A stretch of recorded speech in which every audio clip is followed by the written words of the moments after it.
இயேசு கிறிஸ்துவில் சகோதர சகோதரிகளே, இயேசு யோவான் அதிகாரம் 8ஆம் அதிகாரத்தில் 12ஆம் வசனத்தில் அவர் சொல்றாரு, நானே உலகின் ஒளி. அதாவது என்ன சொல்றாரு? நானே இவ்வுலகின் இருளை அகற்றும் ஒளி என்று சொல்கிறார். நமக்கு தெரியும் ஏன் அவர் அப்படி சொன்னாரு. அவர் வந்த உடனே பிசாசெல்லாம் ஓடி போயிட்டு, பிசாசு சொல்லிச்சு, எங்கள் வேலையில் ஏன் தலையிடுகிறீர்? உமது நேரம் வந்து விட்டதா? இந்த இடத்துக்கு ஏன் வந்தீங்க அப்படின்னு கேட்குது. அப்போ அதுதான் ஆண்டவர் சொல்றாரு, இந்த உலகின் இருளை அகற்றும் ஒளி அப்படின்னு சொல்றாரு. அப்போ என்னது? பிசாசனுடைய கண்ட்ரோல்ல இந்த உலகம் இருக்குது. அவர் அந்த கண்ட்ரோல்ல மாட்டிக்கிட்டு இருக்கிறவங்களுக்கு அவர் ஒரு விமோசனத்தை கொண்டு வருவதற்காக அவர் இங்கே வருகிறார். ரைட்? மோசன் இறந்து போனாரு. மோசன் இறந்து போன உடனே அவருடைய பிணத்தை எடுத்துக்கொண்டு போக பிசாசு வந்தான் என்று யூதா அதிகாரத்திலே நாம் படிக்கிறோம். ரைட்? அப்போ இந்த உலகத்திலே இறந்து போன எல்லா பிணங்கள் எல்லாமே பிசாசுடைய கண்ட்ரோல்ல இருக்குது அப்படின்றது அந்த உதாரணம். ரைட்? பாருங்க, இப்படித்தான். ஆகவே இயேசு ஏன் தன்னை ஒளி என்று சொன்னார்? சாவு, இந்த உலகத்தின் முடிவு என்பது என்ன? சாவு. இங்கே வந்தவர்களுடைய முடிவு என்பது என்ன? சாவு. ஆகவே இந்த சாவிலிருந்து மீட்பவர் தான், உயிர்ப்பை கொடுப்பவர் தான் இயேசு கிறிஸ்து. நிச்சய வாழ்க்கை கொடுக்கவர் இயேசு கிறிஸ்து. அது அடுத்தது. உயிர்ப்பு என்பது ஒன்று, நிச்சய வாழ்க்கை என்பது வேறொன்று.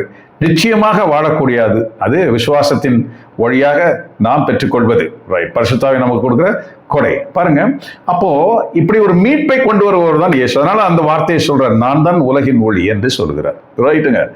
அப்போ இன்னைக்கு நற்செய்தியில் ஆண்டவர் ஒன்று சொல்றாரு, நீங்கள் உலகின் ஒளி. அது எப்படி சொல்றாரு? ஆனா அது எப்படி? அது நீங்க ஒளி, நீங்க மேல இருந்து வந்தீங்க, கடவுளுடைய மகன். நீங்க ஒளின்னா உங்களுடைய ரத்தத்திற்கு அந்த சக்தி இருக்கு. எத்தனையோ பேர் ரத்தம் சிந்தினாங்க உமது பெயரை சொல்லி. அதெல்லாம் மற்றவர்களை மீட்க முடிந்தது. மக்கள் அந்த வேல்யூ அந்த ரத்தத்துக்கு கிடையாது, மனுஷ ரத்தத்துக்கு கிடையாது. பட் நீங்க கடவுளின் மகன் என்பதால், நீங்கள் மேலிருந்து வந்தவர் என்பதால் உங்களுக்கு அந்த வேல்யூ இருக்கு. அதெல்லாம் பிசாசு உங்களை பார்த்த உடனே அலறணும். ரைட்? எந்த மனுஷனை பார்த்து பிசாசு அலறது இல்லை. பிசாசை பார்த்தா மனுஷர்கள் அலறுவாங்க. ஆனா உங்களை பார்த்தவுடன் பிசாசு அலறினான். ஏன்? நீர் அவனுடைய அதிகாரத்தை நீர் அடக்க வந்தீர். அது அவனுக்கு தெரிந்தது. அதான் ஆண்டவர் சொன்னாரு, இந்த இருளை அகற்றும் ஒளி. பாருங்க, இன்னைக்கு என்ன சொல்றாரு பாருங்க, மத்தேயுல 5:13-16 என்ன சொல்றாரு? நீங்க தான் ஒளி, நீங்க தான் உப்பு அப்படிங்கிறாரு. அது எப்படி? அது பார்க்கலாம். 13-16, நீங்கள் மண்ணுலகிற்கு உப்பாய் இருக்கிறீர்கள். உப்பு உவர்பற்று போனால் எதை கொண்டு அதை உவப்புள்ளதாக்க முடியும்? அது வெளியில் கொட்டப்பட்டு மனிதரால் மிதிபடும், வேறு ஒன்றுக்கும் உதவாது. நீங்கள் உலகிற்கு ஒளியாய் இருக்கிறீர்கள். மலைமேல் இருக்கும் நகர் மறைவாயிருக்க முடியாது. எவரும் விளக்கை ஏற்றி மரக்காலுக்குள் வைப்பதில்லை, மாறாக விளக்கு தண்டின் மீது வைப்பார்கள். அப்பொழுதுதான் அது வீட்டில் உள்ள அனைவருக்கும் ஒளி தரும். இவ்வாறே உங்கள் ஒளி மனிதர் முன் ஒளிர்க. அப்பொழுது அவர்கள் உங்கள் நற்செயல்களை கண்டு உங்கள் விண்ணக தந்தையை போற்றி புகழ்வார்கள். இது கிறிஸ்துவின் நற்செய்தி. கிறிஸ்துவே உமக்கு புகழ். ரைட்டுங்க? இது என்ன சொல்றாரு? இப்போ ரொம்ப சூட்சமமா இருக்கு, விவரமா இல்லை, விளக்கமா இல்லை. நீங்க ஒளி, நீங்க உப்பு சாரணும், நீங்க வெளிச்சம் தரணும், உள்ள ஒளிஞ்சு கூடாது வெளிச்சம். என்னது? What is that? என்ன ஒளி, என்ன வெளிச்சம்? இப்ப நீங்க உங்களை ஒளின்னு சொன்னீங்கன்னா ரைட், புரியுதுங்க. உண்மையிலே இருளை அகற்றிக்கிட்டீங்க. பிசாசு தான் அதுக்கு சான்று பகர்ந்தான். ரைட்டுங்க? இப்ப நாங்க ஒளின்னா என்னது? ஒளி என்னது? ஒளி. சரிங்க, முதல் வாசகத்தை பார்த்தா இது நமக்கு ஓரளவுக்கு புரிஞ்சிடும். ஓரளவுக்கு புரியும், நம்ம பார்க்கலாம். பாருங்க, மட்டும் இல்ல, இதுல இந்த வார்த்தை யாருக்கிட்ட சொல்றாரு? இந்த வார்த்தை அது பார்க்கலாம். முதல் வாசத்தை பார்த்துட்டு வருவோம். இசாயா 58:7-10. பசித்தோருக்கு உங்கள் உணவை பகிர்ந்து கொடுப்பதும், தங்க இடமில்லாத வறியோரை உங்கள் இல்லத்திற்கு அழைத்து வருவதும், உடையற்றோரை காணும் பொழுது அவர்களுக்கு உணவு கொடுப்பதும், உங்கள் இனத்தாருக்கு உங்களை மறைத்துக் கொள்ளாதிருப்பதும் அன்றோ நான் விரும்பும் நோன்பு. அப்பொழுது உங்கள் ஒளி விடியல் போல் எழும். உங்கள் ஒளி விடியல் போல் எழும். விரைவில் உனக்கு நலமான வாழ்வு துளிர்க்கும். உன் நேர்மை உனக்கு முன் செல்லும். ஆண்டவரின் மாட்சி உனக்கு பின் சென்று காக்கும். அப்பொழுது நீ ஆண்டவரை மன்றாடுவாய், அவர் உனக்கு பதிலளிப்பார். நீ கூக்குரலிடுவாய், அவர் இதோ நான் என மறுமொழி தருவார். உன்னிடையே இருக்கும் நுகத்தை அகற்றிவிட்டு, சுட்டிக்காட்டி குற்றஞ்சாட்டுவதையும் பொல்லாதன பேசுவதையும் நிறுத்திவிட்டு, பசித்திருப்போருக்காக உன்னையே கையளித்து வறியோரின் தேவையை நிறைவு செய்வேயானால் இருள் நடுவே உன் ஒளி உதிக்கும். இருண்ட உன் நிலை நண்பகல் போல் ஆகும். இது ஆண்டவரின் அருள்வாக்கு. இறைவா உமக்கு நன்றி. இப்போ இந்த உலகில் வாழ்வதற்கு என்ன, இந்த உலகின் இருளில் நீ ஒளியாக வாழ்வதற்கு என்ன செய்யணும் அப்படின்ட்டு ஒரு 4 பாயிண்ட்ஸ் அவர் சொல்லிட்டாரு. என்ன செய்யணும்? ஏழைங்களை கவனிச்சுக்கிறது, கூட்டிட்டு வர்றது, முகம் திருப்பாமல் இருக்கிறது, உன்னின மக்களுக்காகவாது நீ முகம் திருப்பாமல் இருப்பது, என்ன பசித்திற்கு நலன் அதெல்லாம் கொடுக்கறது, அந்த மாதிரி காரியங்கள், அந்த ஆர்ம்ஸ் கிவிங் அதெல்லாம் சொல்றாரு. ரைட்டுங்க, சரிங்க. இதெல்லாம் செஞ்ச உடனே எல்லாரும் என்ன பண்ணினாங்க? இப்படிலாம் செஞ்சவங்க நிறைய பேர் இருந்தாங்களே, உலகத்தில் இப்படி செஞ்சவங்க நிறைய பேர் இருந்தாங்களே, ஆண்டவரின் மக்கள் நிறைய பேர் பரிசுத்தர்கள் என்று சொல்கிறோமே, என்ன ஆனாங்க? பாதாளத்தில் தான் இருந்தாங்க, இறந்து போனாங்க, பாதாளத்தில் தான் இருந்தாங்க. ஆனா they were waiting. யாரு? இயேசு கிறிஸ்துவின் உயிர்ப்புக்காக அவங்க வெயிட் பண்ணிட்டு இருந்தாங்க, இயேசு கிறிஸ்துவின் வரவுக்காக வெயிட் பண்ணிட்டு இருந்தாங்க. ஏன்? இருளில் வெளிச்சம், உண்மையான வெளிச்சம் அந்த பரலோக ராஜ்யத்திற்குள் புகுந்து கொள்ள முடியாதபடி அவர்களுக்கு தடை இருந்தது. பிசாசு யாரையும் விடு கொடுக்க தயாரா இல்லை. நீ நல்லதுதான் செஞ்ச, ஆனா இங்கே இரு அப்படின்னு தக்க வச்சுக்கிட்டான். ஏன்னா மீட்பு பெறுவதற்கு வழி இல்லை, இந்த உலகிலிருந்து தப்பித்து செல்ல வழி இல்லை. இந்த உலகிற்குள்ளேயே அவர்கள் ஒரு நீதிப்பட்ட வாழ்க்கை இருக்கிறது. நல்லது செஞ்சா நமக்கு நல்லது நடக்கும், கெட்டது செஞ்சா நமக்கு கெட்டது நடக்கும். இப்படிப்பட்ட ஒரு நியதிக்குட்பட்ட வாழ்க்கையில் எப்படி நீ இருக்க முடியும் என்ற ஒரு கற்பிப்பு இந்த முதல் வாசகத்தில் நாம் பார்க்கிறோம். இயேசு சொல்ற ஒளிக்கும் இந்த ஒளிக்கும் ஒரே அர்த்தமா? யார்கிட்ட இந்த வார்த்தையை இன்னைக்கு இயேசு சொல்றாரு, நீங்கள் உலகின் ஒளி.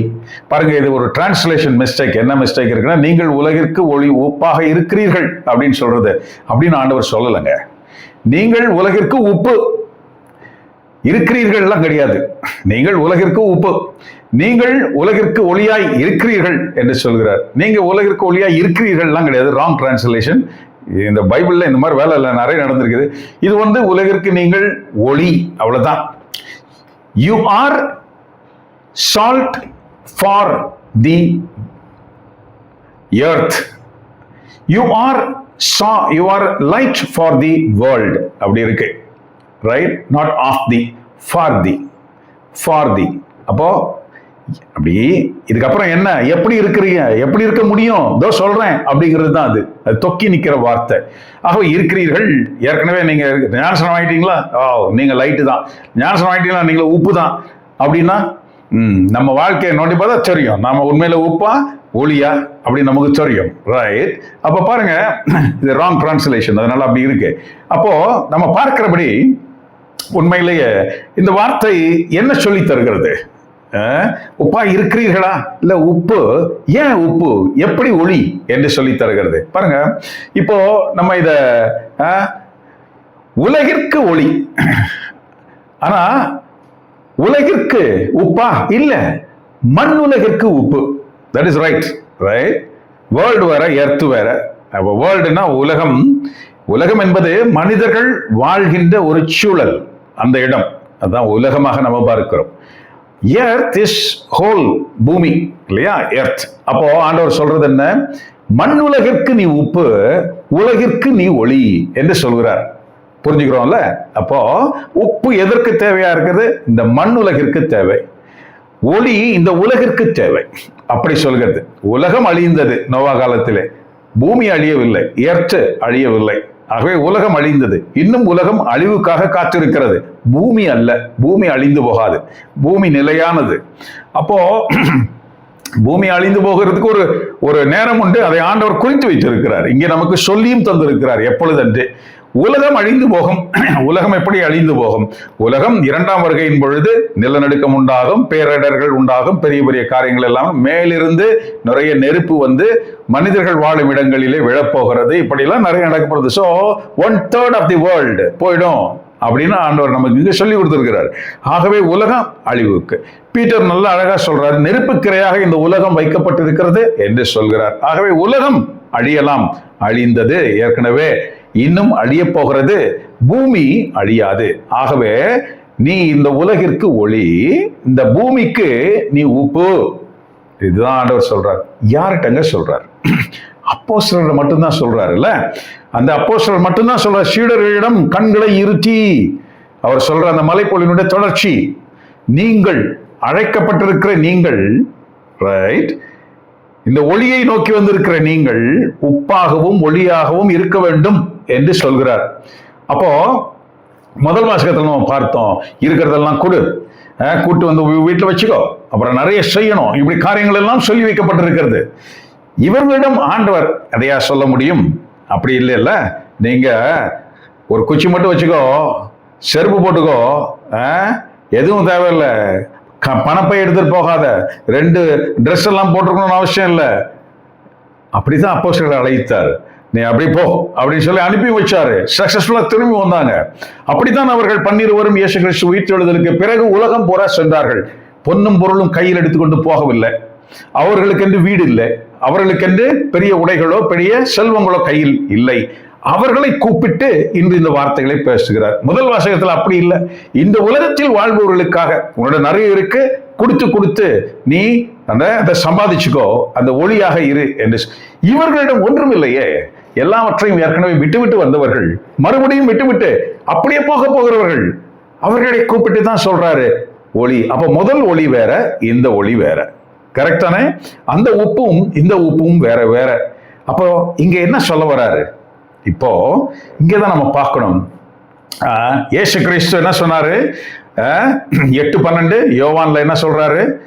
நானே உலகின் ஒளி, இல்லையா? இந்த இருளை அகற்றும் ஒளி. என்னை பின்தொடர்பவன், அந்த வார்த்தை எங்க கொடுக்கிறார்? என்னை பின்தொடர்பவன் இருளில் நடவான், உயிரின் ஒளியை கொண்டிருப்பான். அப்போ இயேசுவை பின்தொடர்பவர்கள், அதனால்தான் அப்போஸ்தலர்கள் பின்தொடர்பவர்களாக இருக்கிறார்கள். மற்றவர்கள்லாம் வர்றாங்க போறாங்க, எதையோ செய்யறாங்க, நம்மள மாதிரி வழிபாட்டுக்கு போறதும் வர்றதும், எதை பண்றது இதை பண்றது. இயேசுவை சுற்றி பெரும் கூட்டம் இருந்தது. ஆனால் அவர்களுக்கு அதை அவர் சொல்லவில்லை. தன்னை பின்தொடர்பவர்களை, அப்போஸ்தலர்களை தன்னுடன் இருக்கவும், நோயாளிகளை குணமாக்கவும், நோய்பிணிகளை குணமாக்கவும், பேய்களை விரட்டவுமாக அவர்களை தன்னோடு வைத்திருக்க, இப்படித்தான் அவர்களை வைத்திருந்தார். அவர்களுக்குத்தான் சொல்கிறார், நீங்கள் உப்பு, நீங்கள் ஒளி. உங்கள் உப்பு சாரமற்று போயிடக்கூடாது, ஜாகிரதையா இருக்கணும் அப்படின்னு சொல்றார். ரைட்? மார்க்கு 9:50 அவர் சொல்வாரு, உங்களிடம் உப்பு இருக்க வேண்டும் என்று சொல்லுவார். மார்க்கு 9:50 என்ன சொல்வாரு? நீங்கள் சமாதானமாய் இருக்கணும். சமாதானமாய் நீங்கள் இருக்கிறது என்ன பேர்? அதுக்கு பேரு உப்பு இருக்கணும் அப்படின்னு சொல்லுவார். நமக்கு புரியுதா இப்போ? ரைட். பாருங்க, இயேசுவை பின்தொடர்வதுதான் முக்கியம். இயேசுவை அறிந்து கொள்வது என்பதல்ல. இயேசுவின் பெயரால் ஜெபங்கள் செய்வதும் வழிபாடுகள் செய்வதும், இயேசுவின் பெயரால் நாம சில இதெல்லாம் அதை விட இயேசு சொல்ற ஒளி என்பது என்ன? அவரை பின்தொடர்பவர்கள் தான் இருளில் நடவாமல் இருப்ப. பின்தொடர்வதுன்னா என்னது? நான் தான் சின்ன வயசுல இருந்து கோயிலுக்கு போறேனே, அதான் பின்தொடர்வது. No, that is not. அது அல்ல. இயேசுவை பின்தொடர்வது என்பது அவர் சொன்ன வார்த்தைகளின் வழி நடப்பது, அதை அக்செப்ட் பண்ணுவது. ஃபர்ஸ்ட் நம்ம நிறைய பேர் சொல்ல கேட்கிறோம்ல, ஆமாங்க பைபிள்ல சொல்லியிருக்கிறதெல்லாம் எப்படிங்க செய்ய முடியும்? அப்படி செஞ்சா போக வேண்டியதுதான், ரோட்ல பிச்சைக்கார மாதிரி அலைய வேண்டியதுதான். இப்படி சில பேர் சொல்ல, பல பேர் இதை மனதில் இருத்த, அப்படித்தான் நம்முடைய நினைவுகள் இருக்கிறது. ஆகவே நாம் நம் விருப்பங்களை நிறைவேற்றி கொள்ள, நாம் கடவுளை திருப்திப்படுத்த, இப்படித்தான் நம்முடைய வழிபாட்டு அந்த ட்ரெஸ் உடுத்து கட்டிட்டு போறதும் வர்றதும் இதெல்லாம் அதுக்குதான் இருக்குது. நம்முடைய எண்ணங்கள் அப்படித்தான் இருக்கிறது. இயேசுவை பின்தொடர்வது என்பது அவர் சொன்ன வார்த்தைகளுக்கு இணங்க நம் வாழ்க்கையை மாற்றி அப்படி வாழ்வது. விண்ணகத்தை நோக்கிய வாழ்க்கை வாழ்வது. இந்த உலகத்தை நோக்கிய அல்ல, விண்ணகத்தை நோக்கிய வாழ்க்கை வாழ்வது. அங்கே ஏழ்மை கிடையாது. உண்மையிலேயே அப்படிப்பட்டவர்களுக்கு, எல்லாவற்றையும் விட்டு அவரை பின்தொடர்பவர்களுக்கு ஏழ்மை கிடையாது. பாருங்க, அதனால்தான் அந்த உப்பை பத்தி அவர் பேசினாரு. என்ன பேசுறாரு? 9:50 மார்க்கு, உங்களுக்குள் உப்பு இருக்க வேண்டும், நீங்கள் ஒருவருக்கொருவர் சமாதானமாய் இருக்க வேண்டும். பாருங்க, இந்த உப்பு அவர்களிடம் எப்படி இல்லாமல் போயிட்டு, இயேசுவை தன்னுடைய மரணத்தை அறிவிக்கிறார், எல்லாம் பண்றாரு, அவங்கெல்லாம் பேசிக்கிட்டே வர்றாங்க. வீட்டுக்குள்ள வந்தோடனே, வழியில் என்ன பேசிட்டு வந்தீங்க அப்படின்னு கேட்கிறாரு. எல்லாம் கப்சிப்புன்னு இருக்கிறாங்க, நமக்கு தெரியும் தானே. தங்களுக்குள் யார் பெரியவன் என்று அவர்களுக்குள் பேசிக்கொண்டு வந்திருக்கிறார். நான் தான் பெரிய ஆளு அப்படின்ட்டு, நான் தான் பெரிய ஆளு. பாருங்க, இந்த சமாதானமின்மை இல்லையா, நீயா நானா அப்படி பார்க்குற தன்மை. ஆண்டவர் சொல்றது என்ன? உங்களுக்குள் உப்பு இருக்கணும். அப்பதான் நீங்க இந்த உப்பை இந்த உலகத்துக்கு நீங்க போட முடியும். இந்த மண்ணுக்கு நீங்க உப்பை போட முடியும். அதாவது இந்த மண்ணு இந்த நற்செய்தியால் நிறைந்த மண்ணாக மாற வேண்டும். அப்போ இந்த உலகம் என்பது மக்கள் வந்து போகின்ற இடமாக இருக்கிறது. நிலை இல்லாதது உலகம். மண்ணுலகம் நிலைத்திருக்கும். எதுவரை நிலைத்திருக்கும்? இயேசு 2ஆம் வருகையில் இன்று வந்தால் கூட 1000 ஆண்டு அவர் அமர்ந்து ஆட்சி செய்ய இந்த பூமி உண்டு. அதற்கு பிறகுதான் பொது தீர்வை, நடுத்தீர்வை, இதெல்லாம் பின்னால்தான் இருக்குது. அப்படியெல்லாம் முடிஞ்ச பிறகு எல்லாத்தையும் நிறைவேற்றி விட்டு நரகத்தை ஓபன் பண்ணிட்டு இங்க எல்லாரையும் போட்டுட்டு, யார் யார் வேண்டாம எல்லாரையும் போட்டுட்டு எல்லாரையும் வந்து மோட்ச பேரின்ப அந்த ஒரு ராஜ்யத்திற்குள், மேலும் ஒரு அதை விட ஹையர் லெவல்ல இருக்கிற அந்த ராஜ்யத்திற்குள் எல்லாரையும் டிரான்ஸ்பர் பண்ணிட்டு என்ன செய்கிறார்? இந்த பூமியும் வானமும் அழிந்து போகும் என்று எழுதி வைத்திருக்கிறார் இல்லையா? வானம் பாயை போல் சுருட்டப்படும், பூமி பஸ்மமாக மறைந்து போகும். புதிய வானமும் புதிய பூமியையும் நாம் உண்டாக்குவோம் என்று சொல்லியிருக்கிற கடவுளை நாம் திருவெளிப்பாட்டிலே பார்க்கிறோம். பாருங்க, அதுக்கு எத்தனை வருஷம் இருக்கு. பூமி அழிந்து போகாது. அப்ப பூமி நிலைத்திருக்கிற ஒரு காரியமாக இருக்கு. அதுவரையிலும் நற்செய்தி என்னவாகிறது? உப்பாக போடப்பட வேண்டும். இங்கே வருபவர்கள் அந்த சுவையை பெறும்படி. அப்படித்தான் அப்போஸ்தலர்கள் உப்பாக மாறினார்கள் இந்த பூமிக்கு. ரைட்? தங்களுக்குள்ள சண்டை, யார் பெரியவன் என்ற சண்டை. ஆண்டவர் உயிர்த்த பிறகு, பரிசுத்தாவியை பெற்ற பிறகு அவர்களுக்குள் உப்பு இருக்க வேண்டும் என்று கிறிஸ்து சொன்ன அந்த சமாதானத்தை அவர்கள் வெளிப்படுத்தினார்கள். எப்படி? 10 பேரும், அதாவது 11 பேர், ஒருத்தர் இறந்து போயிட்டார் இல்லையா, தூக்கில் தொங்கி போயிட்டார். அப்போ 11 பேரும் எழுந்து நிற்க, ஒன்றாக நிற்க, அவர்களுக்கு ஒரு ரெப்ரசன்டேஷனாக பீட்டர் அப்படி முன்னால வந்து அவர் மக்களிடையே பேச ஆரம்பிக்கிறார். 11 பேரும் தனித்தனியா இஷ்டத்துக்கெல்லாம் பேசலைங்க, அப்படிலாம் பேசல. அது வேற்று பாஷை பேசினார்கள், மக்களை ஒன்றிணைக்கும்படியாக, அவர்களுக்கு புரியும்படியாக. அது ஒரு தூது பணி போல. ஆனால் நற்செய்தி அறிவிப்பு பணி என்பது அங்கே பீட்டரால் வழங்கப்பட்டது.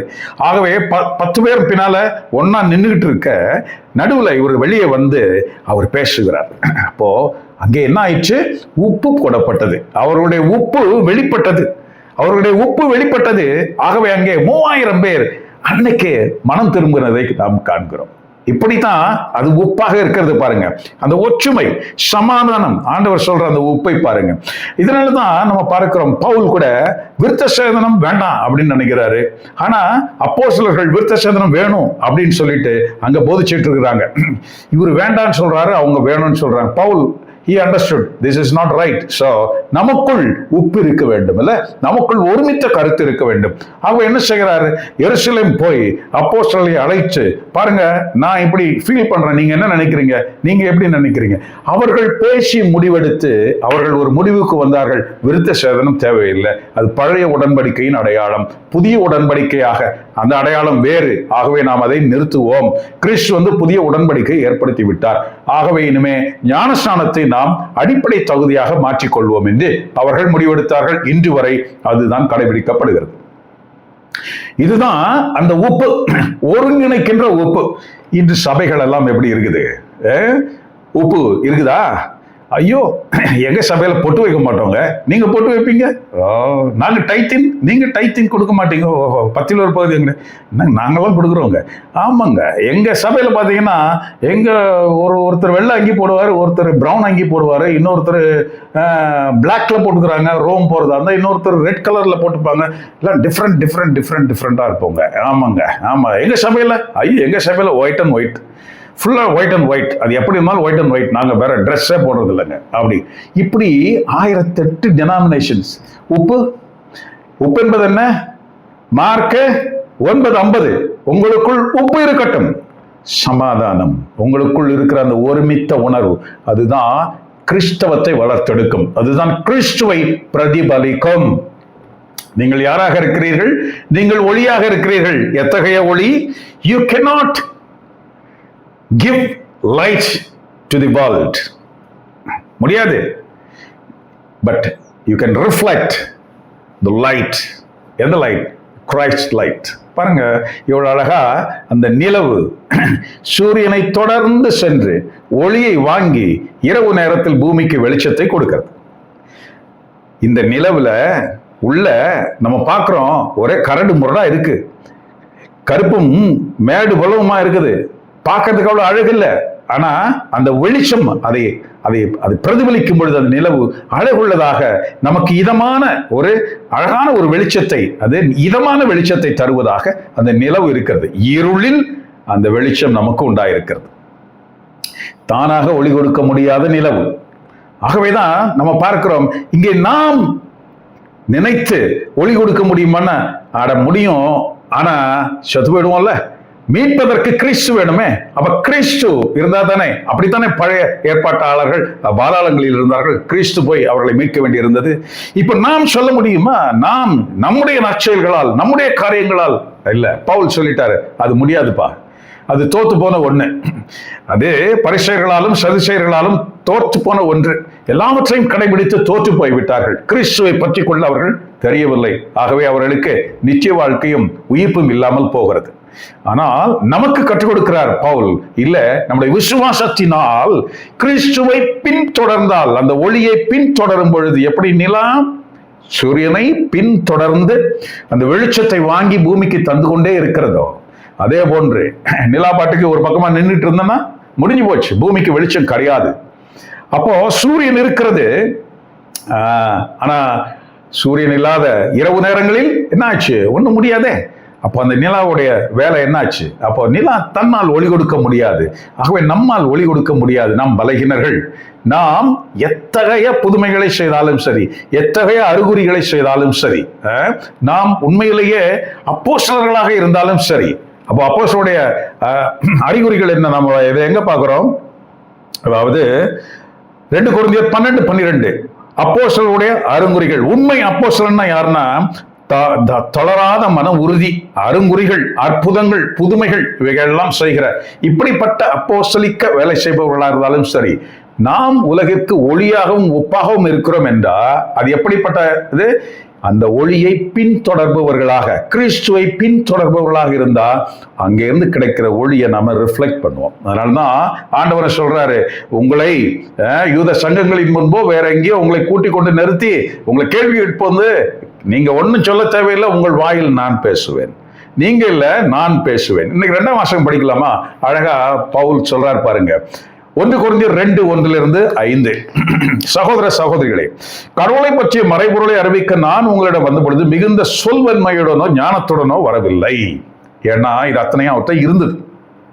ஆனா அந்த கிரவுண்ட்ல நின்று அவர் பெர்ஃபார்ம் பண்ணல. ஆமா, ஏன்னா அவர் பெரிய ஞானியாகிய கமாலியலின் அவருடைய மாணவன். அவர் எல்லாம் கற்று சேர்ந்து இருந்தார், எல்லாம் தெரிந்திருந்தார். ஆகவேதான் அந்த உணர்வு மேம்பாட்டினால் அவர் என்ன செய்கிறார்? அவர் லெட்டர் வாங்கிட்டு இதற்கு எதிரானது என்று சொல்லி கிறிஸ்தவர்களை அடிக்க போற அந்த தன்மை. ஆகவே இதெல்லாம் கற்று சேர்ந்தவர். அவர் மிகுந்த பணக்காரன், ஞானம் உள்ளவன், அறிவுள்ளவன் எல்லாம் அவரிடம் இருந்தது. ஆனா அவர் சொல்றாரு, அதை வச்சுக்கிட்டு நான் உங்க முன்னால வரலங்க. நான் உங்களிடையே இருந்த பொழுது மெசியாவாகிய இயேசுவை தவிர, அதுவும் சிலுவையில் அறையப்பட்ட அவரை தவிர வேற எதையும் அறிய வேண்டும், சொல்ல வேண்டும் என்று நான் நினைக்கவில்லை. நான் உங்கள் நடுவில் வலுவற்றவனாய் மிகுந்த அச்சத்தோடும் நடுக்கத்தோடும் இருந்தேன். நான் பறைசாற்றிய செய்தி ஞானத்தின் கவர்ச்சியான சொற்களில் அமையவில்லை, ஆனால் அது தூய ஆவியின் வல்லமையால் எடுத்து காட்டுவதாக அமைந்தது. உங்கள் நம்பிக்கைக்கு அடிப்படை மனித ஞானம் அல்ல, கடவுளின் வல்லமையே. முடிச்சாரா? நான் ஒன்றும் இல்லைங்க, ஜஸ்ட் ஐம் அன் இன்ஸ்ட்ருமெண்ட், அவ்வளவுதான். நான் என்னுடைய பெர்ஃபார்மன்ஸ்ல, அடுக்கு மொழியில, என்னுடைய ஞானத்துல, என்னுடைய அறிவுல நான் ஒன்றும் செய்ய முடியலங்க. அது வேஸ்ட். எவ்வளவு ஞானம் இருந்தாலும் வேஸ்ட். சாலமோன் கேட்டது என்ன? ஞானத்தை கொடும் ஆண்டவரே. ஆண்டவரும், அட பரவாயில்ல, நீ வேற எதுவும் கேட்கல, ஞானத்தை கேட்க கொடுத்துட்டேன், வச்சுக்கிட்டாரு. என்ன செஞ்சார்? அந்த ஞானத்தை வச்சு உலக புகழ் பெற்றார். நல்லதா? வச்சுக்கலாம், நல்லதுதான். பல நாடுகளில் இருக்கிற சுற்றியுள்ள நாடுகளின் அரசர்கள் எல்லாம் தங்கள் மகள்களை அவருக்கு மனைவியாக கொடுத்தார்கள். அந்த ஞானத்தினுடைய விளைவை பாருங்க. அறிவு, புத்திசாலி, வா, என்னமா அவன் கவர்மெண்ட் பண்றாயா? ஏன்னா 70 லட்சத்துக்கு மேல அங்க ஜனங்கள் இருந்தாங்க என்று நம்ம படிக்கிறோம். அவர்கள் எல்லாம் அவர் கட்டி காத்தார். ஞானத்தை கேட்டார். நான் சிறுவன், எனக்கு ஞானத்தை கொடுங்க. அந்த ஞானம் என்ன செய்தது அவருக்கு? இந்த உலக அறிவும் ஞானமும் அவருக்கு என்ன செய்தது? கடவுளை தேடுவதை அவர் விட்டு விட்டார். அப்ப அது என்ன ஞானம்? Waste. That is waste, right? பாருங்க, அவர் என்ன செய்தார்? வந்த பெண்டாட்டிகளோடு வைப்பாட்டிகளுடைய அந்த புற தெய்வங்கள், கண் காணாத, காது கேட்க முடியாத, வாய் பேசாத, அறிவில்லாத, ஒன்றுமே ஜடமான அந்த பொம்மைகளுக்கு அவர் பலிபீடங்களை கட்டி கொடுத்தார். அவர்கள் வழிபாடு செய்வதற்கு பின்னால போய் நின்றுகிட்டு இருந்தாரு. பாருங்க, இவருடைய ஞானத்தினுடைய அந்த அளவை பாருங்க, எங்க போச்சு? கடைசியில ஒண்ணும் இல்லாமல் போச்சு. பவுல் ஒரு லிஸ்ட் கொடுக்கிறார். பரிசுத்தர்களுடைய லிஸ்ட்ல சாலமன் பேரே இல்லை. அவ்வளவுதான். கடவுள் கொடுத்த ஞானம் எதற்காக? உலகத்தின் ஞானம், உலகத்தின் அறிவு. பவுல் இன்னைக்கு அழகா சொல்றாரு, இதெல்லாம் எனக்கு குப்பப்பா, நான் அதெல்லாம் ஒதுக்கி வச்சுட்டு நான் வந்து நின்ன சிலுவையில் அறையுண்ட மெஸ்ஸியாவை பற்றி பேச வந்து நின்னேன். என்ன செஞ்சார் பவுல்? இறந்தவனை உயிர்ப்பித்தார். அவருடைய கர்ச்சிஃப் அது கூட புதுமை செஞ்சிச்சுன்னு பார்க்கிறோம். அந்த அளவுக்கு கடவுள் அவரிடம் பிரதிபலித்தார். இயேசுவானவர் அவரிடம் பிரதிபலித்தார். ஆகவே நான் கிறிஸ்தவன், நான் ஞானஸ்நானம் பெற்றவன், நான் ஆனால் நான் ஒன்றுமில்லாதவனாக நான் எப்பொழுது உணர்கிறேனோ, என் வல்லமை, என் படிப்பு, என்னுடைய அறிவு, என்னுடைய ஞானம், இதெல்லாம் என்னுடைய பணம், ஒன்றுமில்லாமையை நான் உணரும் பொழுது, இது மட்டுமே நிலையானது என்று நான் நினைக்கும் பொழுது, கடவுள் நம்மிடம் வெளிப்படுகிறார், கிறிஸ்து நம்மில் வெளிப்படுவார். அப்பொழுது நாம் இந்த உலகிற்கு உப்பாக, உப்புன்னா என்ன அர்த்தம் தெரியுமா? உடன்படிக்கைன்னு அர்த்தம், உடன்படிக்கையின் அடையாளம். நம்ம பார்க்கிறோம்ல, எரேமியாஸ்ல அவர் சொல்றாரு, நீங்கள் பலியிடும் பொழுது, போஜன பலியை இடும் பொழுது, போஜன பலியை நீங்கள் கடவுளுக்கு, அந்த போஜன பலியில உப்பு தடவு அப்படின்னு கடவுள் சொல்லி கொடுத்தார். உப்பு தடவு, அது மேல உப்பு போடு. அது அந்த உப்பு என்ன தெரியுமா? உடன்படிக்கை. அதுக்கு பெயர் உடன்படிக்கை, உப்பு உடன்படிக்கை. எது அந்த உப்பு? என்ன செஞ்சிச்சு? அது சாலாமலான்னு இல்லை, குழகுழான்னு இல்லை, இல்லையா? அது உடன்படிக்கை. ஏன்னா அது வாயில வைக்க முடியாதுல்ல உப்பு இல்லாட்டி அந்த சாப்பாடை. ஆகவே போஜன பலியை நீடும் பொழுது அந்த பலியில் உப்பை போடு என்று சொல்கிறார். சுவை உள்ளதாக அதை மாற்ற என்று சொல்கிறார். ஆகவே சாரமற்று போனால், சுவையற்று போனால், உவப்பற்று போனால் என்ற வார்த்தையை நம்ம பார்க்கிறோம்.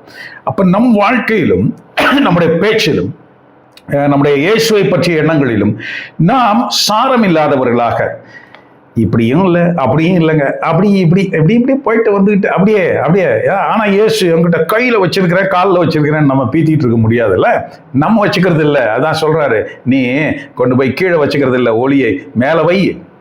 அப்ப அந்த ஒளி மற்றவர்களுக்கு கிடைக்கணும் அப்படின்னு சொல்றாரு. நான் கிறிஸ்துவோடு பயணப்படும் பொழுது, பின்தொடரும் பொழுது, அவருடைய வார்த்தைகளை நான் கேட்டு அதன்படி நடக்கும் பொழுது, அதை பார்க்கிற மக்கள் கடவுளை புகழ்வார்கள், கிறிஸ்துவை அறிந்து கொள்ள முயல்வார்கள். ஆங்க, இவரு கிறிஸ்துவை பற்றி சொல்றாருங்க. ஆனா இவர் சோட போனவர் இல்லைங்க. இவர் ஒரு பெரிய ஏழை கிடையாதுங்க. இவர் ஆசீர்வதிக்கப்பட்டிருக்கிறாருங்க. இவர் எல்லாவற்றையும் விடுங்கிறாரு. ஆனா கடவுள் இவருக்கு கொடுத்துக்கிட்டே இருக்கிறாருங்க. அதை பார்க்கிறோங்க. ஆமாங்க, அதுதான் இல்லையா? ஒரு வார்த்தை சொன்னா அது உண்மை என்று பார்க்க முடிகிறதுங்க. எங்க வாழ்க்கையில அவர் வந்து புகுந்து சொல்ற வார்த்தையில உண்மையாக இருக்குதுங்க. எப்படி நாம் ஒளியாக இருக்க முடியும்? அவர் வீட்டிலும் டிவோர்ஸ், நான் கிறிஸ்தவன், என் வீட்டிலையும் டிவோர்ஸ், நானே முன்னின்று டிவோர்ஸ்க்கு என் பிள்ளைங்களை நான் வற்புறுத்திக்கிறேன் அப்படின்னா, அட எப்படிப்பா ஒளி, எப்படிப்பா நீ உப்பு, எப்படி எப்படி இருக்க முடியும்? அவன் வீட்டில் பிள்ளை எதிர்த்து பேசுறது எல்லாம் பண்ணுது. அதே வீட்டில் நம்ம வீட்லயும் நடக்குது. அவன் வீட்லயும் அவங்க அப்பன் வேற ஆளுங்க பின்னால போயிட்டு இருக்கான், வேற பெண்கள் பின்னால தொடர்பெல்லாம் இருக்கு. எங்க வீட்லயும் இதே தாங்க இருக்குது. ஆமா, ஒரே குடி, ஒரே கும்மாளம், அதே தாங்க. ஒன்றும் இல்லைங்க. இறங்கி அடிப்போங்க, தெருவில் சண்டை போடுவோங்க, நல்ல கெட்ட வார்த்தை நல்ல பேசுவாங்க. அவன் பேசுவாங்க, நான் அதை விட பேசுவாங்க. விட்டு கொடுக்க மாட்டேங்க, வம்பு சண்டையை விட்டே கொடுக்க மாட்டாங்க. அது எப்படி நான் பார்த்துருவேன்ல. ஆமா, நான் பெண்ணு ஆனா கூட அவளை நான் ஒரு நாள் பார்த்துக்கிறேன். அன்னைக்கு கல்யாணத்துக்கு வருவாள்ல, அன்னைக்கு அந்த சாவுக்கு வந்தாள்ல, அன்னைக்கு அந்த வீட்டுக்கு பிடிக்கிறேன் பாரு அவளை. இதே தான் மற்றவங்களும் செய்வாங்க. அப்ப நீ உப்பு ஒளி எப்படி வர முடியும்? ஒண்ணும் கிடையாதுல்ல, செய்ய முடியாது. எந்த விதத்தில் நாம் வித்தியாசப்படுகிறோம்? ஒளியாகவும் உப்பாகவும் இருப்பதற்கு. சொந்த ஆராய்ச்சிக்காகத்தான் இந்த வாசகம் நம்ம வருகிறது. நாம் நம்மை ஆராய்ந்து பார்க்கும்படி வாசகனும் வருகிறது. ஆகவே நாம் நம்மை திருத்திக் கொள்ள, நாம் அப்படியே மாறிக்கொள்ள, இதெல்லாம் இல்லைங்க கிறிஸ்தவத்துல. அப்படியே திருந்திடு மாறிடுவன் இல்லை. You just follow Christ. ஆட்டோமேட்டிக்கா நீ திருந்திருப்ப. அது நீ பின்னால போய் பாரு. அப்புறமா நாள் கழிச்சு அப்படியே நான் திருந்தணும், நான் வைக்கணும், இதெல்லாம் ஒன்றும் ட்ரை பண்ணாத. You cannot. உனக்கு சக்சஸே அதெல்லாம் வராது. இயேசுவை பின் சொல், அவர் சொல்வதை கேள், அவர் சொல்வதை செய். உனக்கு பரிசுத்தராக மாறி இருப்பாய் நீ கொஞ்ச நாள்ல. அதுதான் பின்தொடர்வதனால் கிடைப்பது. அந்த பயணம்தான் மற்றவர்களுக்கு ஒளியாக உப்பாக மாறி இருக்கும். ஆகவே உப்பை போட்டு பலி கொடு என்று ஆண்டவர் சொன்ன அந்த வார்த்தை, அதை பார்க்கிறோம். கிறிஸ்து உப்பாக மாறி இருந்தார் என்று பார்க்கிறோம். கிறிஸ்துவின் பலி உப்பாகியது என்று பார்க்கிறோம். இந்த மண்ணுலகிற்கு உப்பாகியது என்று பார்க்கிறோம். மண்ணுலகம் முழுவதும் அந்த உப்பு பறந்திருக்கிறது என்று பார்க்கிறோம். இன்று இந்த மண்ணுலக நிலையாக இருக்கிறது. உலகம் அது ஒரு 33 இயர்ஸ் தான், ஒரு வளர்ச்சி, ஒரு ஒரு ஒரு என்ன சொல்றது, ஊழி காலமாக என்ன சொல்றது, ஒரு 33 இயர்ஸ் தான் கணக்கு, ஒரு மனித வாழ்க்கையினுடைய கணக்கு. ஒவ்வொரு 33யும் இந்த உலகம் மாறிக்கொண்டே இருக்கிறதை பார்க்கிறோம். இல்ல, மாறிக்கொண்டே இருக்கிறது. பூமி அப்படியே தான் இருக்குது. ஆனா பாருங்க, அப்போ இந்த உலகிற்கு நீ ஒளியாகவும் இந்த பூமிக்கு நீ உப்பாகவும் இருந்தா வர்ற ஜெனரேஷன் பூரா நீ விதைச்ச அந்த உப்பில் இருந்த சாரத்தை அவர்கள் பெற்றுக்கொள்ளும்படியாக இருக்கிறோமா நீ நானும் அது மாதிரி. ஆகவே இங்கே பொதுமக்களுக்கெல்லாம் அவரை கூப்பிட்டு நீ உலகக்கு உப்பு ஒளி இதெல்லாம் எதையும் சொல்லலை. நிறைய பேரும் உட்கார்ந்து இருக்கிறான் சாப்பிட்றதுக்கு. அவர் எப்போ பிரெட்டை மாற்ற அப்பமா எல்லாம் மாற்றுவார், எப்போ செய்வார், எப்போ நோயை குணமாக்கு, அதெல்லாம் இல்லை. அப்போஸ்தலர்கள் இல்லை, எல்லாவற்றையும் விட்டு வந்தவர்களுக்கு தான் இந்த வார்த்தை. அவரை பின்தொடர வந்தவருக்கு தான் இந்த வார்த்தை. நீ பின்தொடர்கிறாயா, உனக்கு இந்த வார்த்தை. அப்படின்னா உனக்குள் உப்பு வேண்டும் என்றா நீ உனக்குள் சமாதானத்தை உருவாக்க வேண்டும். You cannot fight with other சபைகள், அதர் இந்த மாதிரிலாம் சண்டை போட்டு இந்த nasty setups, இந்த இன்ஸ்டிடியூஷன் மாடல் கிறிஸ்டியானிட்டி, இதெல்லாம் குப்பை. எவ்வளவு பெரிய ஆட்கள், எவ்வளவு பெரிய தனவானாக பலவானாக எப்படியெல்லாம் இருக்கட்டும், குப்பை, ஒன்றுமில்லை, நம்பாத. இதன் பின்னால போகாத. இதன் பின்னால போனா நீ பாதாளங்களில் அடுக்கப்படுவாய், மீட்கப்பட மாட்டாய். ஆண்டவர்கிட்ட கேட்டு, ஆண்டவரே இறை ஞானம் எனக்கு வேணும்னு கேட்டா பரிசுத்த ஆவியானவர் உன்னில் இறங்கும் பொழுது அப்போஸ்தலர்களுக்கு நடந்த அதே நடவடிக்கைகள் நம்முள் நடக்கும். அப்போஸ்தலர்களுக்கு நடந்த அதே நடவடிக்கைகள். அதுவரையிலும் அவர்கள் போட்டி போட்டுக் கொண்டிருந்தார்கள், யார் பெரியவன். அப்போ பரிசுத்தம் இறங்கி பிறகு இல்ல பீட்டர் யூ கோ ஃபார்வர்ட், நீங்க சொல்லுங்க என்று எல்லோரும் சேர்ந்தவரை நிறுத்துவது. ஆனா அது மட்டுமா, 12 இடங்களுக்கு சென்று அவர்கள் பல வேலைகளை பார்த்ததால் இன்று பாருங்க எவ்வளவு பேர் ஈர்க்கப்பட்டிருக்கிறார்கள். ஆனால் கிறிஸ்துவை பின்தொடர்கிறோமா? இது மிகவும் முக்கியமானது. யோசிக்கலாமா? கிறிஸ்துவின் சமாதானம் நமக்கு வெளிச்சத்தையும், நிலாவை போல பிரதிபலிக்கிற வெளிச்சத்தையும், சமாதானமாக நம் வீட்டுக்குள், முதலில் நம் மனதிற்குள் கிறிஸ்து எவ்வாறு உயிர்த்தவுடன் வந்து என் சமாதானத்தை உனக்கு தருகிறேன் என்று சொன்னாரோ அதுதான் உப்பு. அந்த சமாதானம் நமக்குள் இருக்கிறதா என்று யோசிக்க நாம் அழைக்கப்படுகிறோம். சிந்திப்போமா?